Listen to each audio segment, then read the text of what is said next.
जय श्री राम।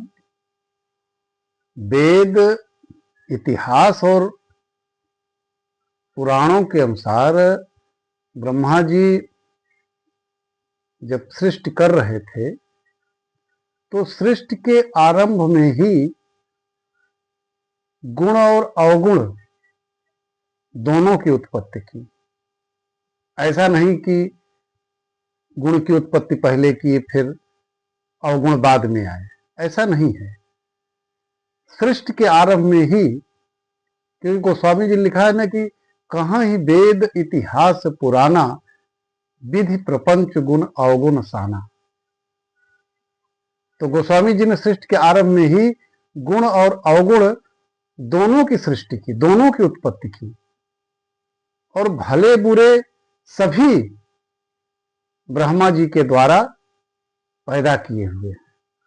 भले उपोच सब विधि उपजाए, गण गुण दोष वेद बिल गाए। अब गुण अवगुण में कौन कौन सी बातें थी जिसे वेद ने अलग अलग करके अलग अलग तरीके से समझाया है। सृष्टि के समय की बात है। इनमें है जैसे दुख सुख। जैसे मनुष्य के जीवन में दुख भी आता है, और जब दुख आता है तो उसके बाद सुख आता है, जब सुख आता है तो दुख आता है। पाप पुण्य, दिन रात, जैसे दिन होती है तो फिर रात होता है, रात होती है तो दिन होता है। साधु असाधु, माने साधु भी लोग हैं और असाधु माने दुष्ट लोग भी हैं। सुजाति कुजाति, दानव देवता, ऊंच नीच, अमृत विष। जब समुद्र मंथन हुआ तो उसमें अमृत के साथ साथ विष भी निकला।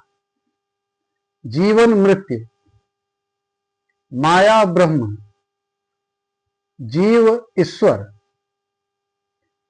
संपत्ति दरिद्रता, रंक राजा। अगर आज जो रंक है कल वो राजा होता है, और आज जो राजा है कल को रंक होता है। काशी मगध, गंगा कर्मनाशा, मारवाड़ मालवा, ब्राह्मण कसाई, स्वर्ग नरक, अनुराग वैराग। ये 12 पदार्थ हैं, और ये सभी पदार्थ ब्रह्मा की सृष्टि में है। इसलिए गोस्वामी जी ने इन गुण अवगुणों की उत्पत्ति के बारे में लिखा है कि दुख सुख पाप पुण्य दिन राति, साधु असाधु सुजाति कुजाति, दानव देव ऊंच और नीचू, अमीय सुजीवन माहुर नीचू, माया ब्रह्म जीव जगदीशा, लक्ष्य अलक्ष्य रंक अवनीसा, काशी मग सुरसरी क्रमनाशा। क्रमनाशा माने कर्मनाशा जो नदी है।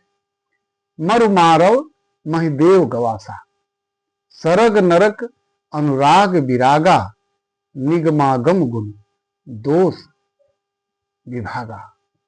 इसलिए सृष्टि के आरंभ में ही गुण के साथ साथ दोष की भी उत्पत्ति हुई। जय श्री राम।